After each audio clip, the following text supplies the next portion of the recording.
Past life adalah kehidupan lampau dari semua makhluk yang berada di 31 alam kehidupan. Saya ingin berbagi cerita sedikit. Pertama kali saya mengetahui yang terjadi dan yang saya lihat ini adalah past life. Pertama saya sempat bingung dengan keadaan ini karena di tahun 2001 pertama kalinya muncul penglihatan past life diri sendiri dan membuat saya tidak tahu harus membahas, bertanya ke siapa. Saya tanya ke papa, beliau tidak tahu apa itu yang saya lihat. Saya tanya kepada seorang bante, dan bante tersebut mengatakan mungkin itu adalah past life atau kehidupan yang lampau. Tapi beliau tidak dapat memastikan persisnya. Nah, akhirnya saya diajak ke Thailand, wihara hutan yang tadi Wat Pak Bantat, oleh senior kenalan saya, yang dimana pada saat itu ketemu dengan seorang guru yang dikatakan sudah ada pencapaian kesucian. Dan beliau pun sudah mendapat julukan milioner Dhamma. Lalu saat saya di sana, saya mengambil momen bertanya mengenai apa yang saya alami selama ini menjadi kebingungan saya. Saya ceritakan semua yang saya lihat dan saya alami. Beliau sempat diam dan memandang saya dengan tatapan yang sangat dalam sekali. Tak lama kemudian, beliau mengatakan, ya benar, yang dilihat itu adalah past life, dan itu berkaitan dengan Dhamma. Singkat cerita, setelah 1 bulan saya di sana, akhirnya saya kembali ke Indonesia. Saya pun mulai banyak mempraktekkan ajaran Dhamma, dan tentu saya banyak mengambil perenungan-perenungan akan sebab akibat. Saya mulai memahami, mengerti bahwa apa yang saya dapat di kehidupan ini, baik buruknya, tidak luput dari karma dan buah yang saya tanam di kehidupan lampau. Banyak hutang piutang kama di luar perlu atau tidaknya mengetahui past life menurut saya pribadi adalah perlu hanya untuk pemahaman dan pengertian saya. Perlu hanya untuk memantapkan keyakinan diri saya akan kama atau perbuatan dan wipaka, buah atau hasil. Tidak perlu untuk diratapi, tidak perlu untuk sebuah kesenangan semata. Tidak perlu juga untuk dijadikan sebagai alasan untuk apa yang kita alami di kehidupan saat ini. Semua jodoh banyak sekali. Orang tua, suami istri, anak, saudara, kawan, bahkan musuh. Semua hanya berputar-putar seperti lingkaran tanpa ada ujungnya.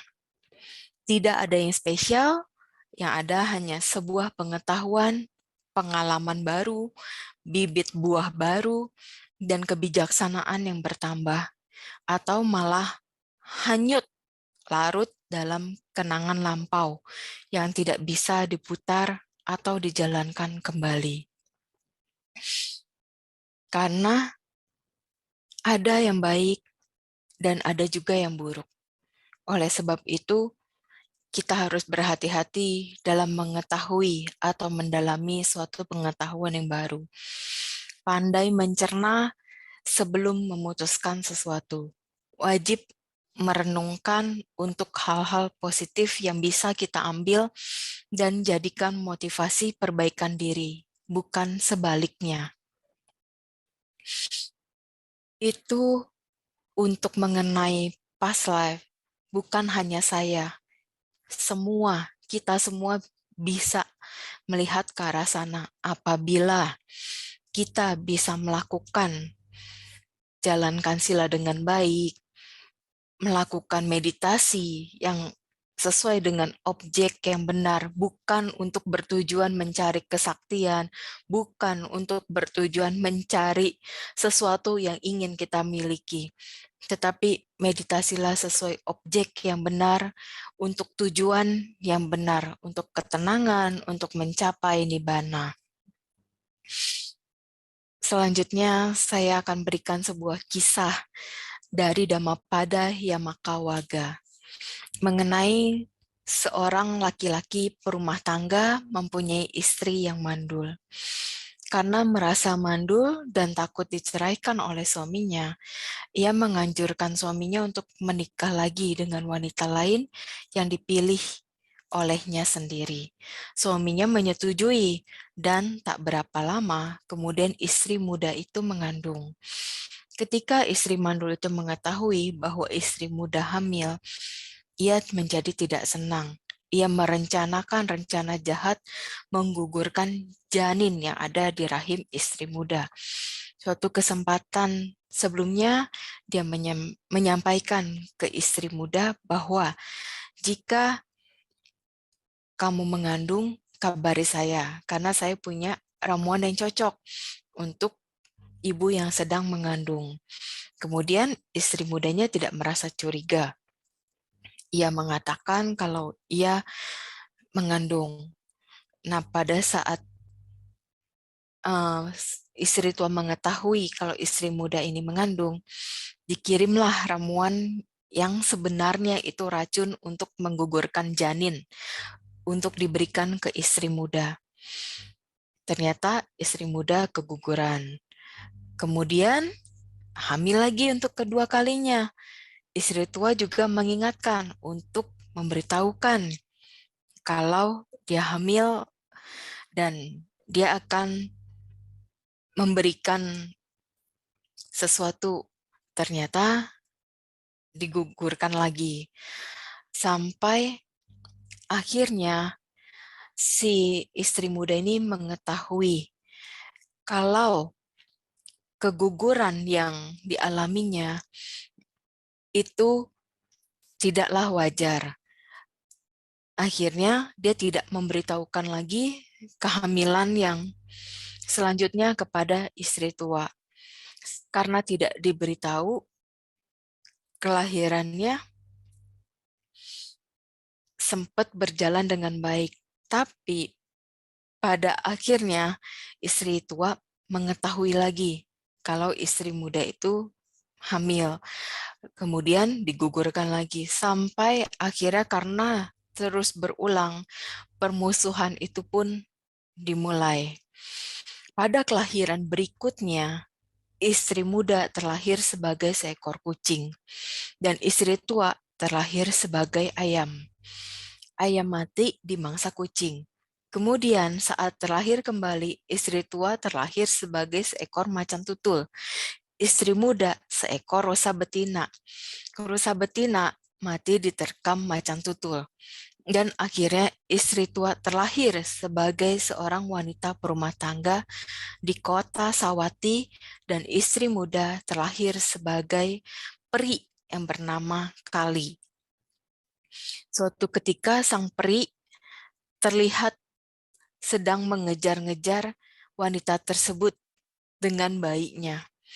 Ketika wanita itu mendengar bahwa Sang Buddha sedang membabarkan dhamma di wihara Jetawana, ia berlari ke sana dan meletakkan bayinya di kaki Sang Buddha sambil memohon perlindungan. Sedangkan peri tertahan di depan pintu, di pintu wihara oleh dewa penjaga wihara. Akhirnya Sang Buddha mengizinkan supaya peri diperkenankan masuk dan keduanya diberi nasihat oleh Sang Buddha. Sang Buddha menceritakan asal mula permusuhan mereka pada kehidupan yang lampau, yaitu sebagai seorang istri tua dan istri muda dari seorang suami, sebagai seekor ayam betina dan seekor kucing, seekor macan tutul dan seekor rusa betina. Mereka telah dipertemukan bahwa tunggu. Mereka telah dipertemukan untuk melihat bahwa kebencian hanya dapat menyebabkan kebencian yang makin berlarut-larut. Tetapi kebencian akan berakhir melalui persahabatan, kasih sayang, saling pengertian, dan niat baik. Kemudian Sang Buddha membabarkan syair berikut ini. Kebencian tak akan pernah berakhir apabila dibalas dengan kebencian. Tetapi kebencian akan berakhir bila dibalas dengan tidak membenci. Inilah satu hukum abadi. Kedua wanita itu akhirnya menyadari kesalahan mereka. Keduanya berdamai dan permusuhan itu berakhir. Sang Buddha kemudian meminta kepada wanita itu untuk menyerahkan anaknya untuk digendong peri. Takut akan keselamatan anaknya, wanita itu ragu-ragu. Tetapi karena keyakinan yang kuat terhadap Sang Buddha, ia segera menyerahkan anaknya ke peri. Peri menerima anak itu dengan hangat, kemudian anak itu dicium dan dibelainya dengan penuh kasih sayang, bagaikan anaknya sendiri. Setelah puas, diserahkan kembali ke ibunya. Demikianlah pada akhirnya mereka berdua hidup rukun dan saling mengasihi. Jadi ajaran yang bisa dipetik adalah Sang Buddha adalah guru yang sangat ahli dalam mengajar. Kehadiran sepasang musuh ini dijadikan contoh hidup betapa kebencian sangat menghambat seseorang dalam mencapai nibbana. Sepasang musuh ini menghabiskan 3 kali kehidupannya hanya untuk saling berbalas dan sangat mungkin tidak berakhir jika mereka tidak bertemu Sang Buddha. Jadi ini adalah salah satu contoh di zaman Sang Buddha, kenapa perlu mengetahui past life. Kalau di kehidupan yang saat ini, yang pernah saya lihat dan kejadian juga, itu seorang istri yang diikuti oleh sosok makhluk, ternyata itu adalah suami di masa lampaunya yang pernah ia bunuh. Jadi itu sangat mengganggu kehidupan pribadinya. Akhirnya setelah dia mengetahui ternyata suami di kehidupan lampaunya yang pernah dia bunuh mengikutinya, makanya di kehidupan sekarang dia harus berusaha memaafkan dan selalu melimpahkan jasa untuk almarhum suami tersebut. Setelah dilakukan berulang-ulang, maka kondisi istrinya di saat ini sudah membaik perlahan-lahan. Tetapi suaminya yang di kehidupan lampau itu setelah dilakukan pelimpahan jasa, walau awalnya sulit untuk bisa menerima, akhirnya dengan pancaran cinta kasih yang diberikan oleh istrinya yang di kehidupan sekarang, beliau menerima dengan baik. Jadi sekarang kondisinya pun sudah membaik. Gitu. Jadi untuk kita hati-hati dalam berpikir, berucap, dan bertingkah laku. Karena hal itu bisa menyebabkan sebuah permusuhan yang akan berbahaya sampai kehidupan-kehidupan berikutnya. Mumpung di kehidupan saat ini kita mengenal dhamma dan mengenal kama, kita bisa mengontrol diri kita. Kita tahu kebencian itu bisa berakhir apabila kita balas dengan tidak membenci, dengan kita sering memancarkan cinta kasih, semuanya akan menjadi lebih baik. Mungkin itu dulu penyampaian sharing damanya dari saya. Selanjutnya kita tanya jawab di forum tanya jawab. Untuk waktu saya kembalikan kepada Kevin. Terima kasih. Oke, terima kasih ya Cimeta sudah men-sharing sedikit dulu di awal. Oke, Kita boleh langsung ke sesi tanya jawab, tapi sebelumnya saya mau info sedikit peraturan di dalam Dhamma Talk ini, karena sebelumnya saya dan Cimeta juga sudah koordinasi tentang sesi tanya jawab ini. Nanti yang mau tanya boleh raise hand atau ketik di kolom chat, nggak apa-apa. Kalau nanti ada yang mau ketik di kolom chat, nanti saya akan tanyakan. Tapi kalau ada yang mau bertanya secara langsung, dimohon untuk raise hand dulu di Zoom karena tidak bisa mute sendiri. Nanti tidak bisa unmute sendiri, nanti saya yang akan bantu unmute. Terus pertanyaan ada sedikit peraturan dalam Dhamma Talk ini, yaitu pertanyaan yang ditanyakan tidak diizinkan, pertanyaan yang paling menjurus ke personal atau melihat masa lalu dari personal orangnya. Benar begitu ya Cimeta ya? Itu tidak diizinkan ya Ci ya? Oke, Ya. terus yang kedua, dua pertanyaan terbaik akan mendapatkan kesempatan untuk dilihat oleh Cimeta. Nanti dua orangnya kita akan pilih dari panitia. Oke, boleh langsung aja. Ini ada yang sudah mau bertanya. Silakan. Ya, silakan. Halo, halo, Ya, halo. halo Cimeta. Aku mau nanya Cimeta. Ya, Kalau misalnya kita kan udah mengerti nih misalnya masing-masing apa kehidupan kita sebelumnya kenapa gitu ya dengan masing-masing keluarga kita itu. Tapi masalahnya kalau misalnya mereka semua kondisinya masih hidup, apakah yang misalnya untuk mengurangi kita supaya mereka dari karma-karma lalu yang harus saya lalui gitu ya, tanpa ada pelimpahan jasa, apakah saya harus fokus ke yang masih ada atau yang misalnya yang udah meninggal dulu apa gimana, Ci? ya. Jadi kalau ternyata yang berhubungannya itu masih hidup, entah musuh, entah hutang karma ya, Heeh. kita Iya, baiknya dengan memancarkan cinta kasih. Kemudian kita tidak mungkin ya bisa mengubah mereka. Jadi kita coba perbaiki diri iya. kita Mhm. sendiri dulu. Kita coba menyesuaikan Mhm diri mhm. dengan keadaan, kita coba untuk menjadi lebih baik, kita coba untuk lebih bisa mendengarkan Mhm. dulu apa yang mereka sampaikan, apa yang mereka inginkan. Jangan langsung Oh, kita sautin gitu, langsung jawab yang membuat mereka juga jadinya marah atau oh tambah oh, sakit hati sama kita. Jadi dengarkan dulu, oh, kalau ada pendapat oh, yang memang kita rasa, heeh.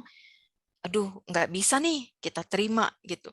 Jadi kalau kayak gitu udah Iya iya. sabarin Mhm. dulu, diemin dulu, kita coba renungin. Oke, kata-kata ini misalkan terlalu menyakitkan. Oh, Kita iya. abaikan dulu, Mhm. kita fokus pancarin cinta kasih untuk diri kita sendiri, kemudian kita pancarkan untuk orang-orang yang berhubungan karma dengan kita. Lambat laun, perlahan semuanya itu akan membaik.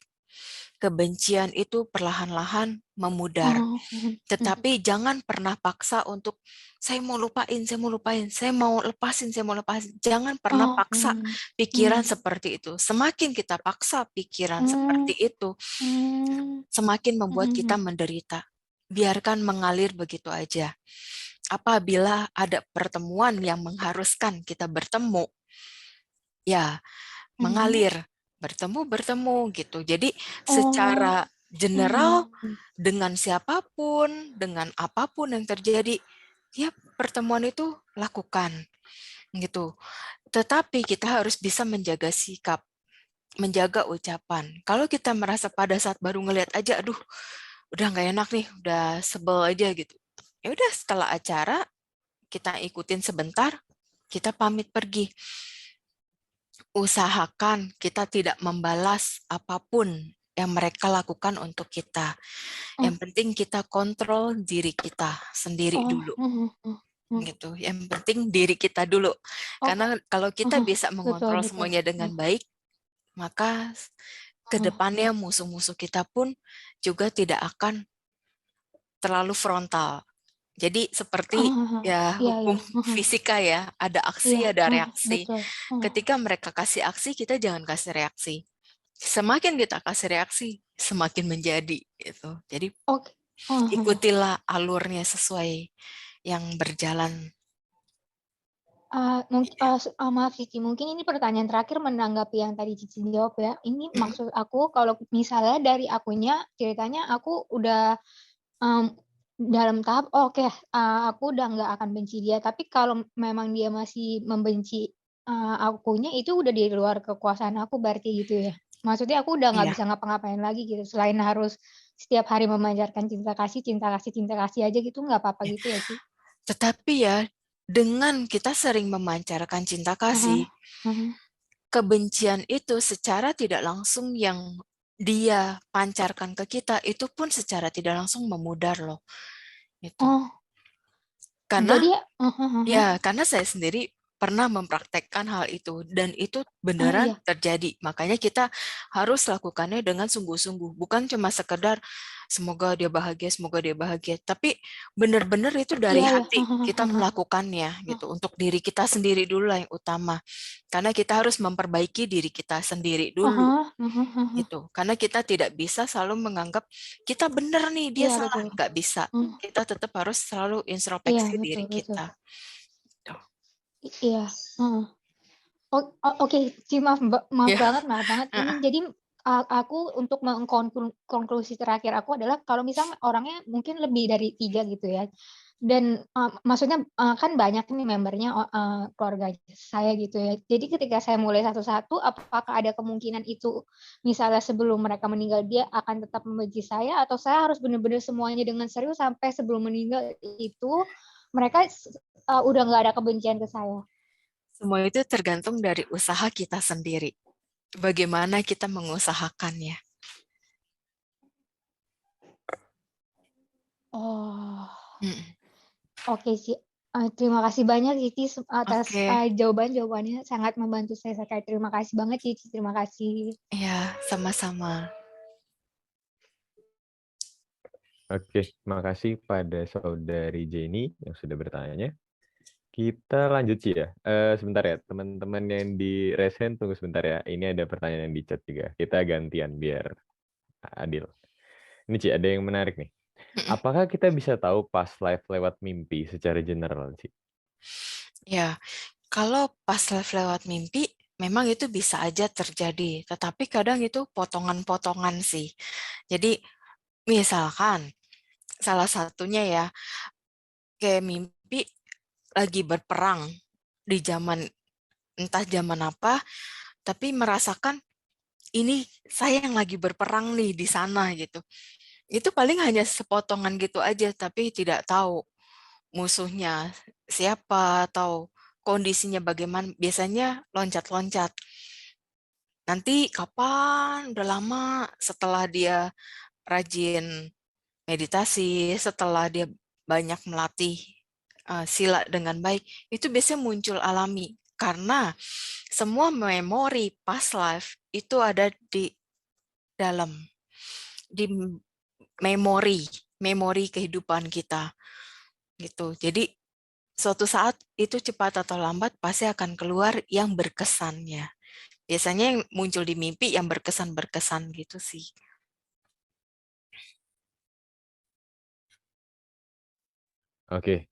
Oke, semoga cukup menjawab Ci ya.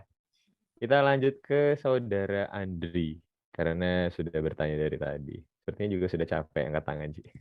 Silakan saudara Andri.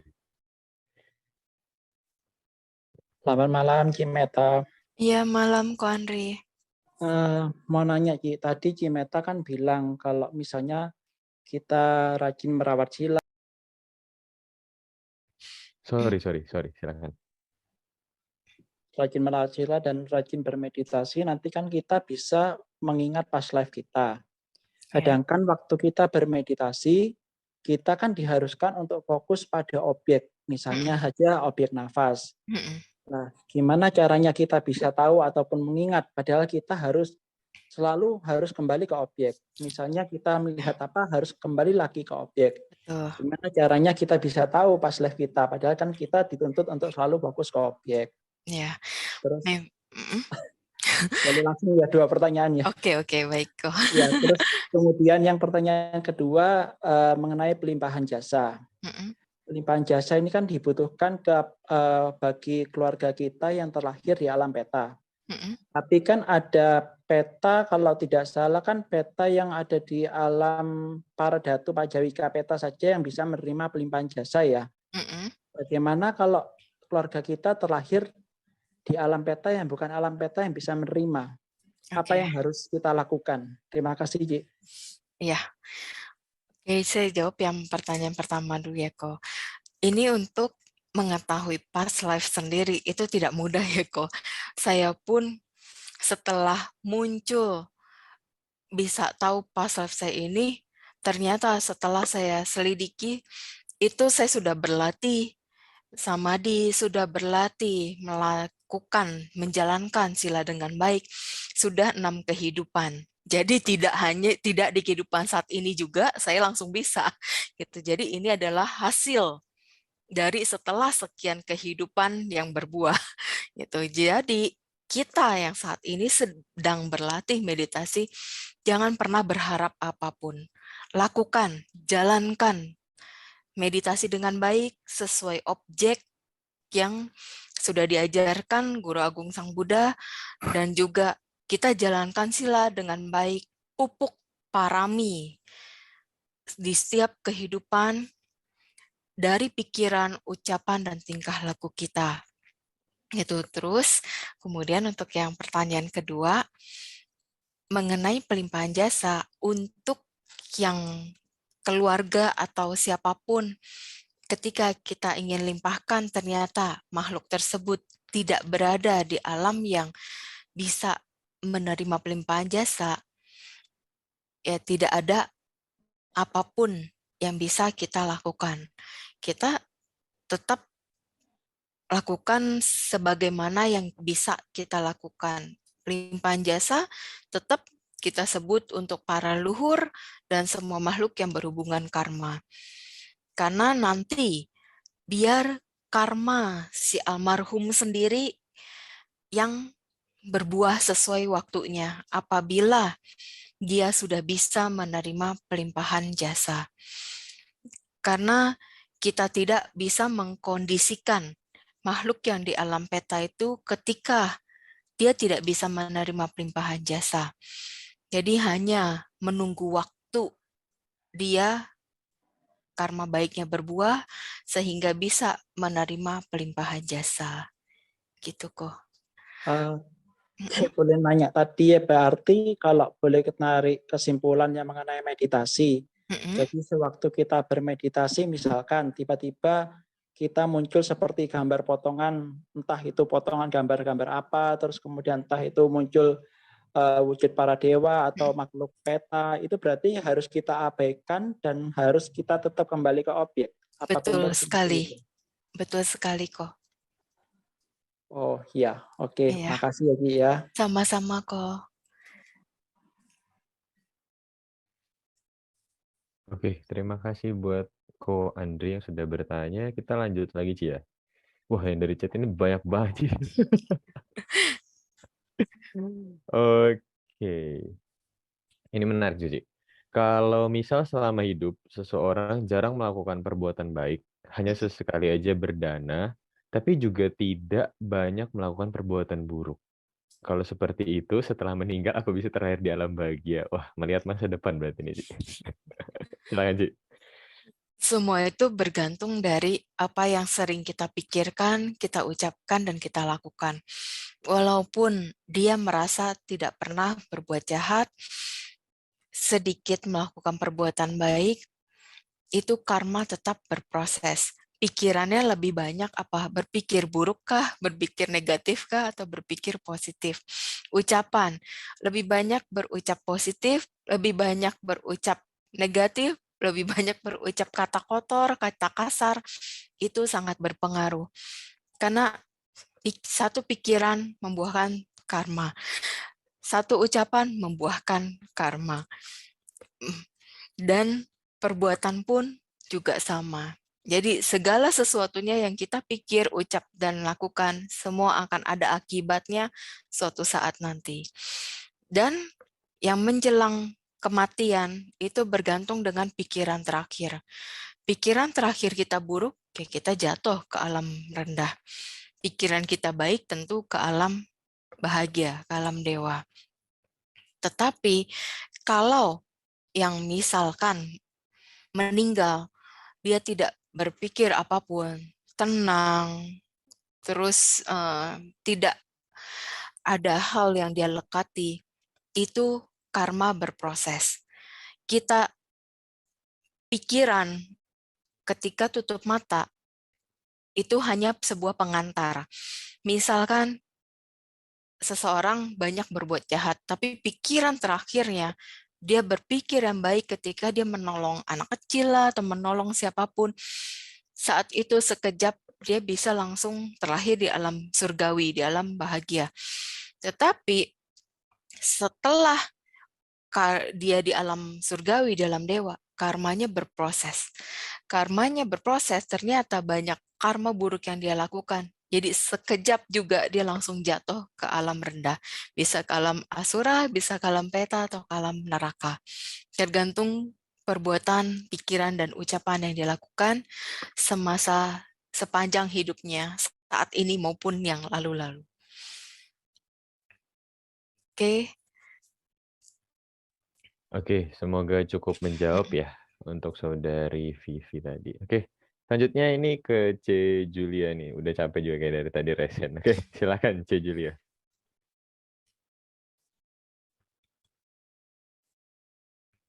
Sorry C, belum ke unmute. Oh iya, sorry ya. Silakan. Maaf agak gugup. Kedengaran ya? Dengar C. Salam meta dulu. Ya, ya. Itu mau tanya mengenai meditasi. Itu kalau meditasi boleh nggak dengan tujuan meningkatkan spiritualitas atau tidak disarankan untuk tidak disarankan ya? Tidak. Oh, jadi mengalir aja gitu ya? Ya, sesuai objeknya. Bila Cici ambil objek nafas, menyadari nafas masuk dan keluar. Oh, begitu. Terus mengenai past life ya, past life itu kalau misalnya merasa terbawa beberapa sifat dari past life lampau, itu bagaimana mengatasinya ya? Karena kadang sifat sepertinya agak keras gitu. Saya sih pernah mimpi ya, cuman nggak pasti juga, cuman ya. Tapi berhubung sih sifat-sifat saya di kehidupan sekarang.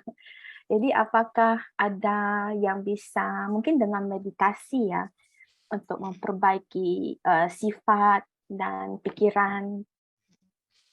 Ya.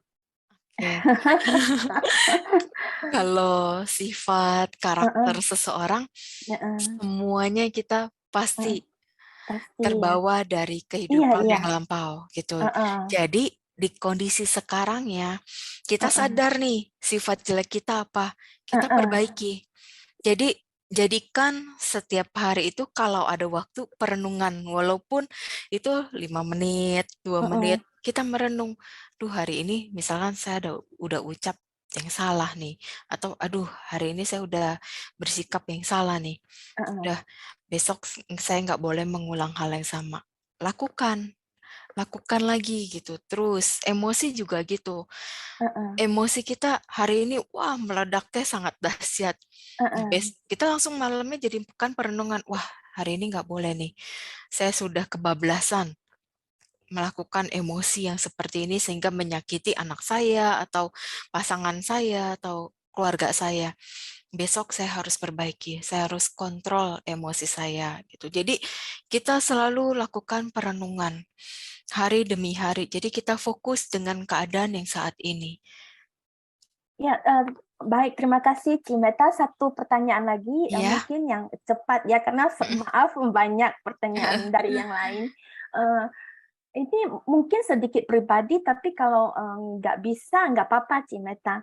Jadi ini mengenai kenapa bisa sense sepertinya merasa tiba-tiba, oh ini orang padahal nggak ada bicara atau nggak ada apa-apa, tapi bisa tiba-tiba sangat suka atau sangat tidak suka. Begitu ya, Cimeta. Ini juga karena apa ya? Karena seperti sensing of energi, sepertinya begitu. Kalau nggak ini kalau terlalu kepribadian, terlalu ke pribadi ya, nggak dijawab juga nggak apa-apa, Cimeta. Maaf. Maaf. Iya. Generalnya aja, Cimeta kalau bisa. Iya.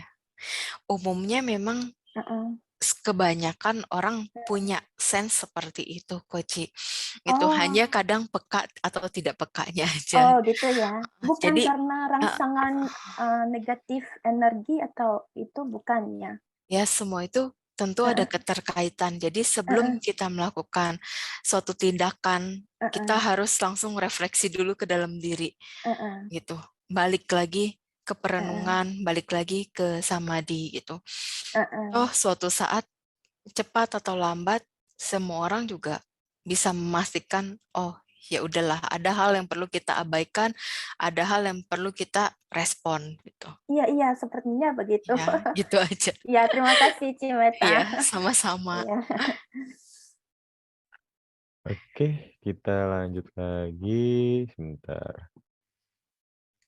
Thank you buat C. Julia yang sudah bertanya. Kita lanjut lagi ke chat.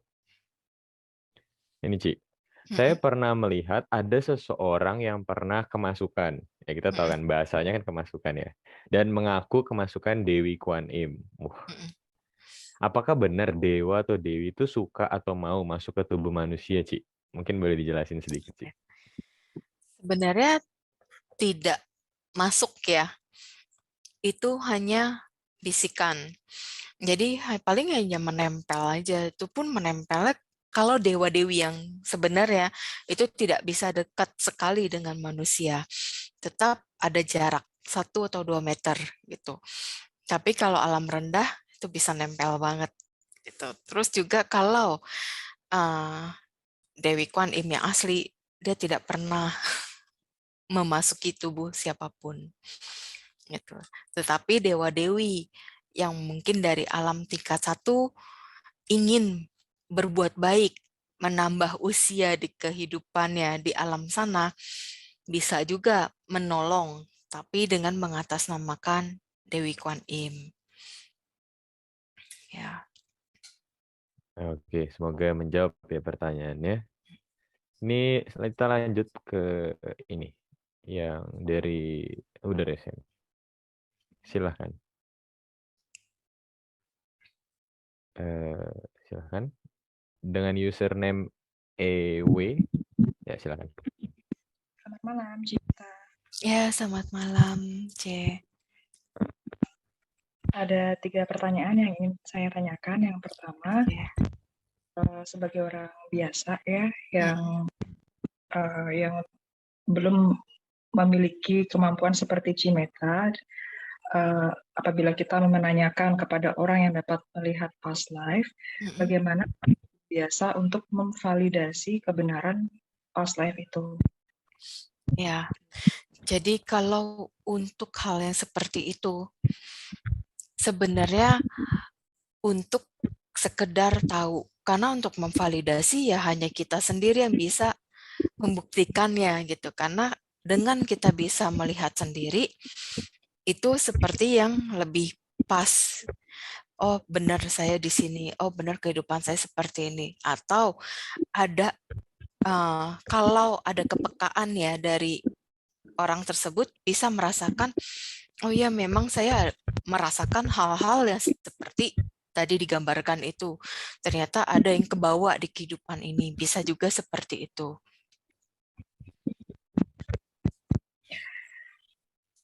Oh ya, terima kasih Cip. Masih ada kedua dan ketiga. Yang kedua, pernah dengar ada rekan yang mirip dengan Cimeta.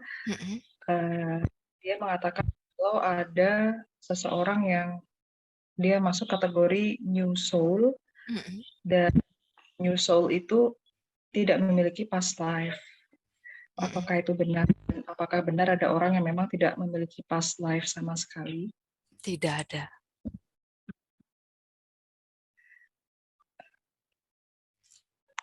Maaf, maksudnya berarti semua orang pasti punya past life. Ya, semua orang pasti memiliki past life. Karena tidak ada suatu akibat tanpa sebab. Baik. Yang ketiga, ketika kembali di sekarang atau yang lalu, apakah selalu dalam kepercayaan yang sama atau bisa berbeda kepercayaan atau agama? Bisa berbeda-beda, C. Karena kita kan sudah miliaran kali kelahiran. Tentu agama yang kita peluk pun berbeda-beda. Tetapi agama itu hanya di alam manusia. Di alam lain semua sama. Terima kasih banyak atas jawabannya, Cik Mita. Ya, sama-sama, C. Makasih. Thank you, Cik, sudah mau bertanya, dan thank you, Cimeta, sudah menjawab. Kita lanjut lagi ya, Cik. Banyak sekali pertanyaannya, Cik. Ini, Cik. Selain melihat past life, kadang seseorang tergoda untuk melihat masa depan. Apakah hal itu, melihat masa lalu dan masa depan tadi itu, bisa menimbulkan karma buruk? Mungkin nggak cuma karma buruk ya, tapi mungkin menimbulkan karma ya. Saya mungkin bantu revisi sedikit. Dan apakah kalau melihat masa depan begitu, kita malah justru merubah hasil akhir masa depan kita? Gitu sih. Oke. Ya, silahkan. Dilihat atau tidak dilihat, masa depan itu akan selalu berubah. Gitu. Jadi ketika seseorang mengetahui, oh masa depannya bisa begini, kan kita bisa cegah, kita bisa perbaiki. Oh, saya masih bisa perbaiki nih dengan nanam karma baik, dengan mengkondisikan hal-hal yang baik gitu. Tidak mau mengetahuinya pun tidak apa-apa. Toh yang penting tanam yang baik-baik sebanyak mungkin. Karena hal baik itu adalah yang kita tanam saat ini akan kita terima hasilnya di masa tua, entah di kehidupan berikutnya. Mumpung saat ini kita mengetahui ini bisa berubah, ini bisa kita kondisikan menjadi lebih baik, lakukan yang terbaik. Dengan kebijaksanaan, dengan ketulusan, dan dengan pikiran, ucapan, dan perbuatan yang terkendali dan baik. Itu aja. Oke, Cimeta. Semoga jawabannya membantu ya dan menjawab. Kita lanjut ke ini, Krishna Vincent. Silahkan. Halo, selamat malam Cimeta. Ya, selamat malam Ko Krishna. Cimeta, saya ingin bertanya seperti ini. Kan kita itu sudah terlahir banyak sekali di kehidupan-kehidupan kita yang lampau kan. Lantas kan setiap kehidupan yang lampau kan kita berkeluarga dan berjumpa dengan orang-orang yang berbagai macam orang.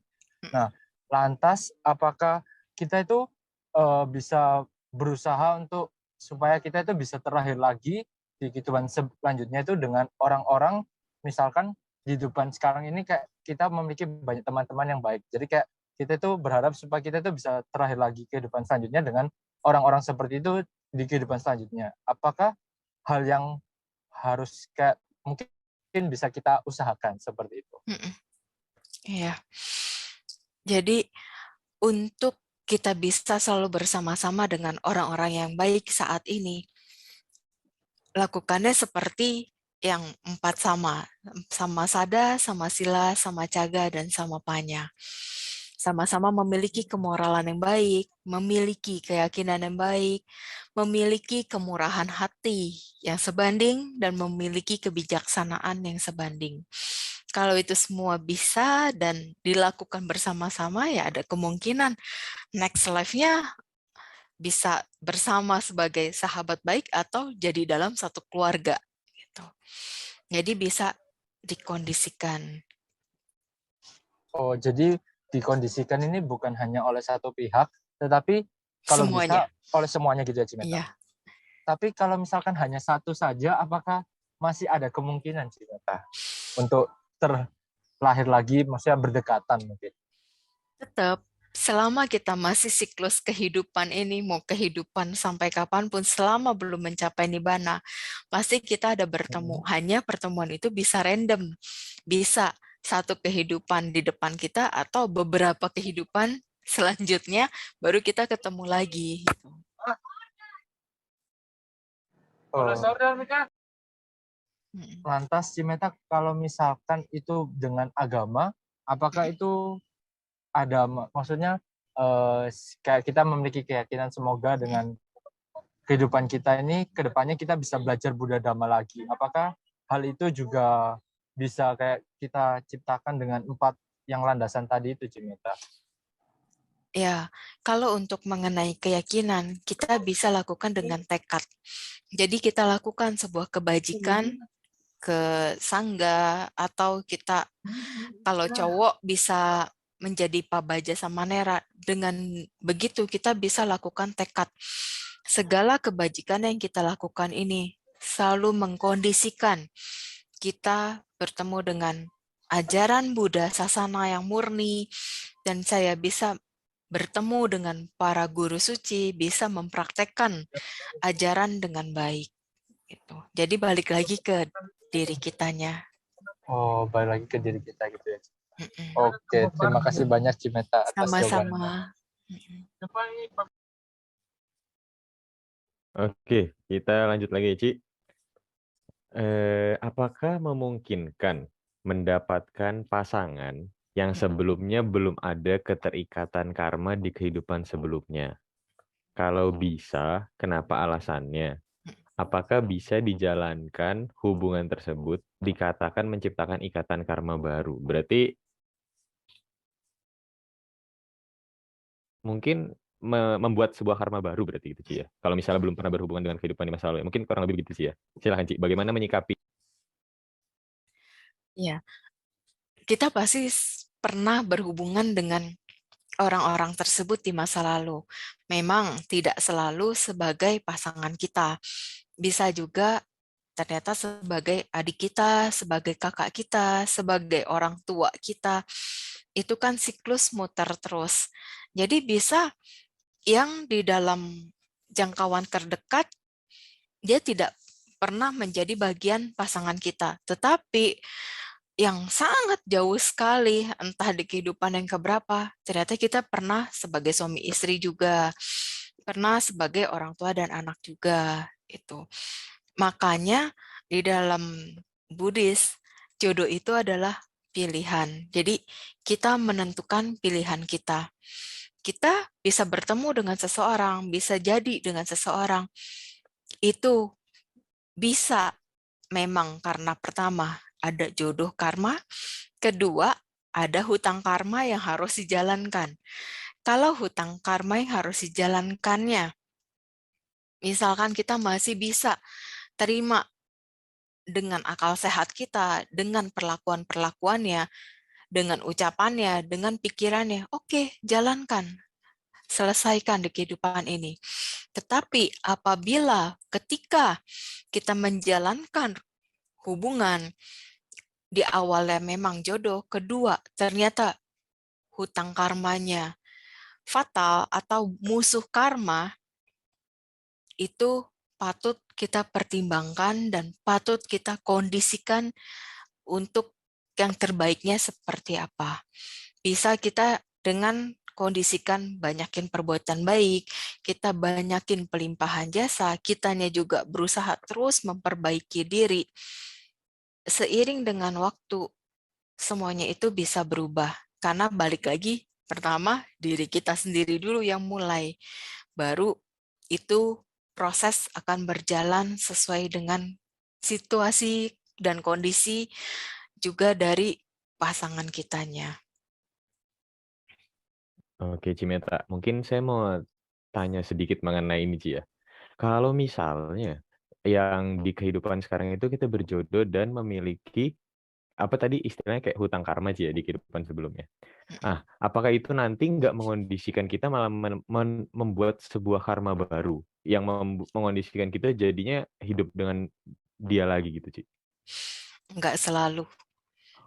Kalau hal itu misalkan bisa di tengah-tengah nih, merasa, aduh, aku udah nggak bisa deh sama kamu gitu. Terus dianya juga merasa, ya nih nggak bisa, daripada aku menyakiti kamu terus, kamu juga jadi merasa menyakiti aku terus, ya udah nggak apa-apa berpisah. Walaupun awalnya sempat saling sedih, sempat saling kayak ada sedikit permusuhan. Toh seiring dengan waktu kita bisa perbaiki perlahan-lahan, semuanya membaik, ya udah. Tapi kalau merasa, oh udah deh nggak mau ada hubungan apapun lagi, itu pun nggak masalah. Toh yang penting ada kesepakatan kan dari kedua belah pihak, nggak bisa hanya dari satu pihak.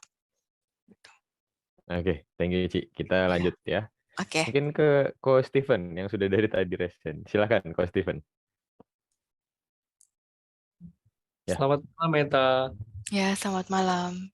Ya, saya mau bertanya. Iya kok. Kalau tentang past life itu kan ada yang dibacakan sama orang, dan yang satunya itu ada yang seperti dihipnotis. Jadi kayak jadi kayak dihipnotis, nanti ditanyai mundur sampai yang sebelum-sebelumnya past life gitu. Nah, apakah metode hipnotis itu juga sama akurat dengan yang dilihat sama yang orang indigo itu? Iya. Oke.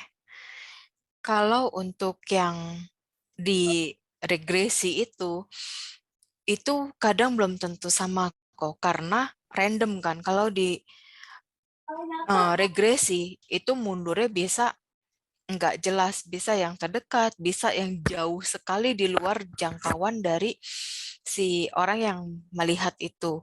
Karena kadang itu masuk ke memori yang sangat berkesan di dalam dirinya.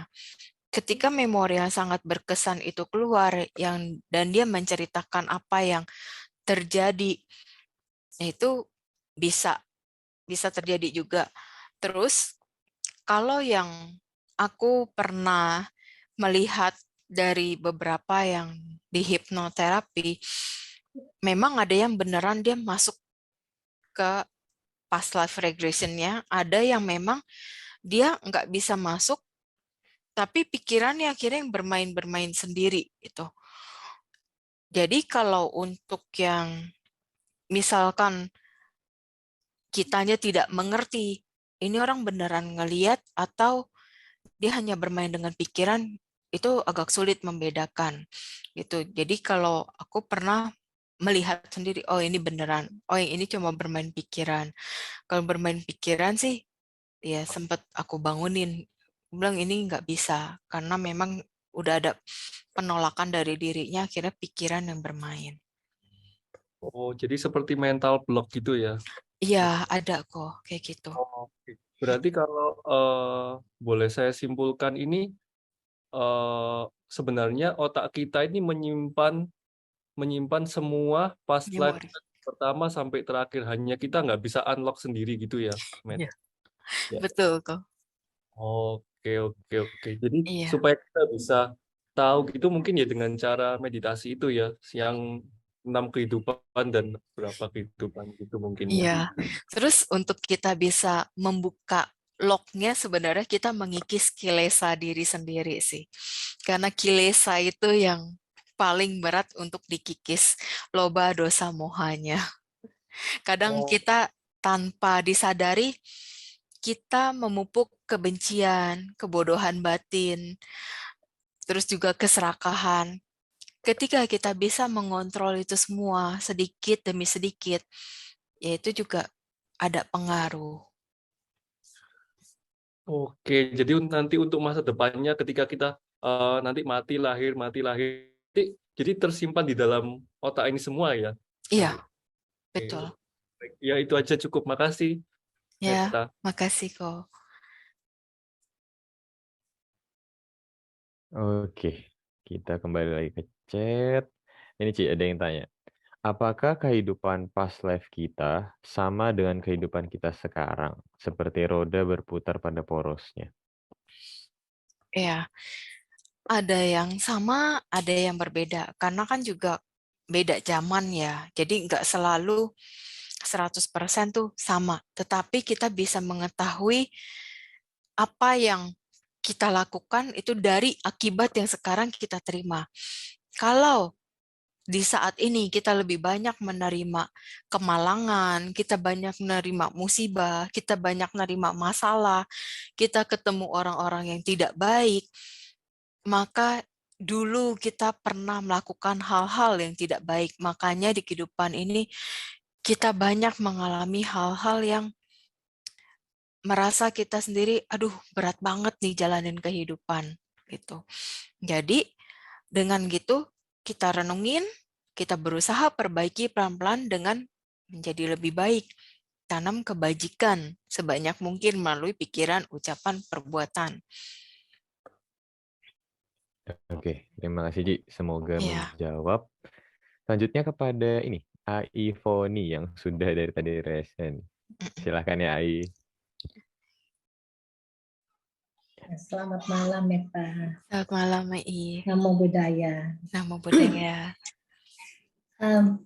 Ini saya mau tanya, kan suami saya dulu pernah bilang, kan kita beda agama. Dia bilang, kalau kenapa kamu nggak ikut saya saja, supaya nanti kalau kita meninggal bisa sama-sama tujuannya.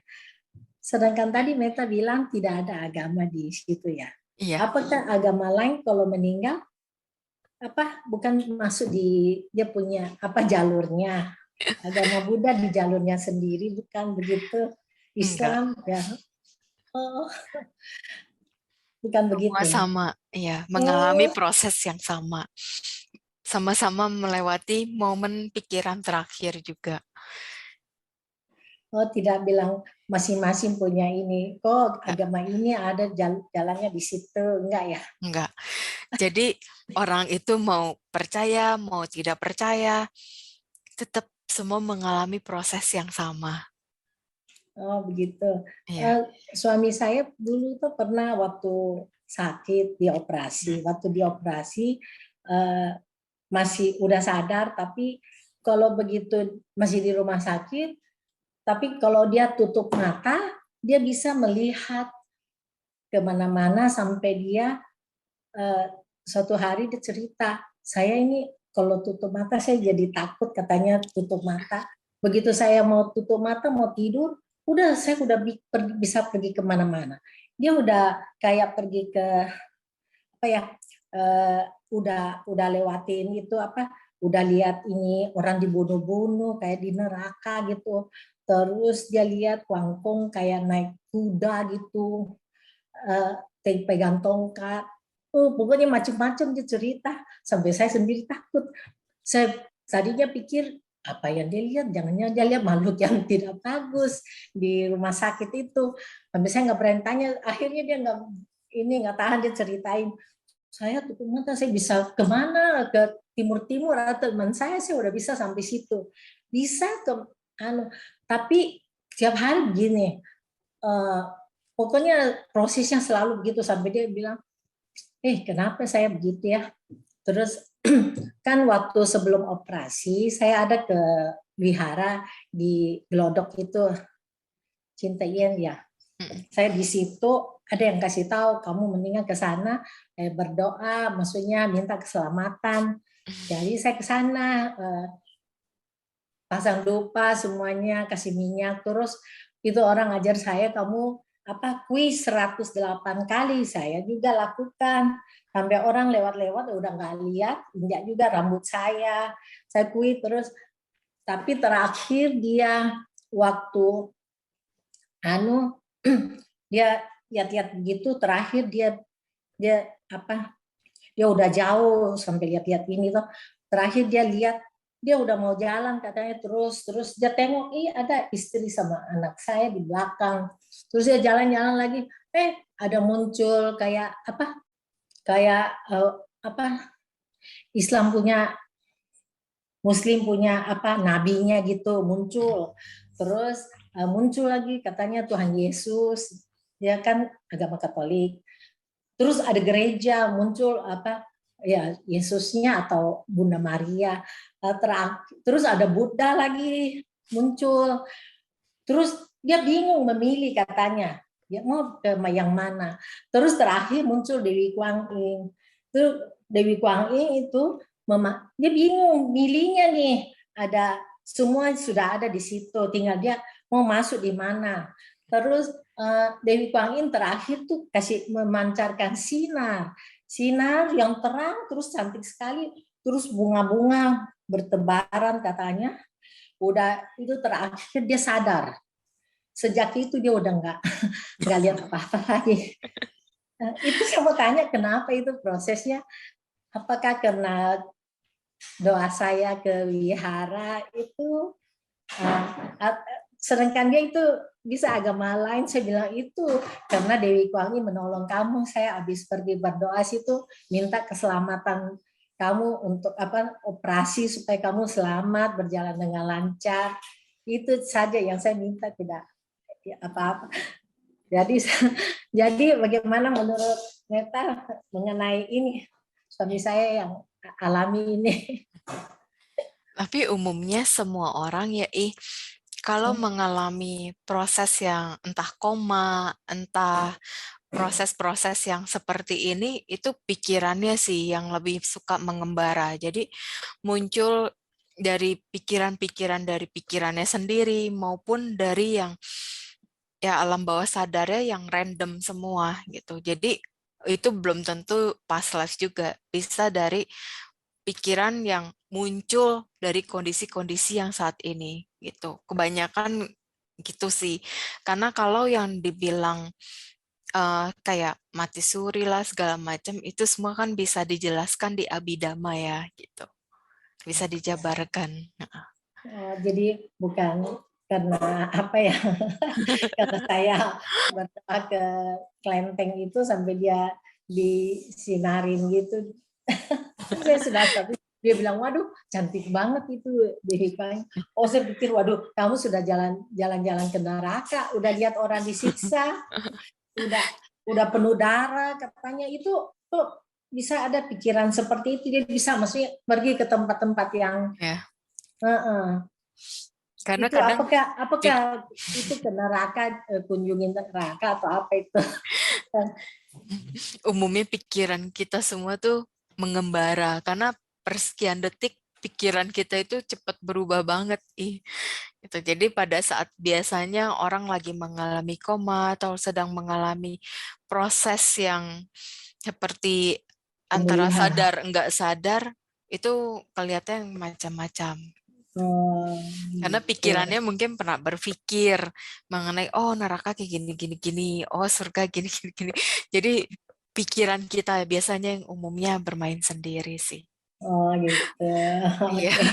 Terima kasih ya. Ya sama-sama Ya. ya.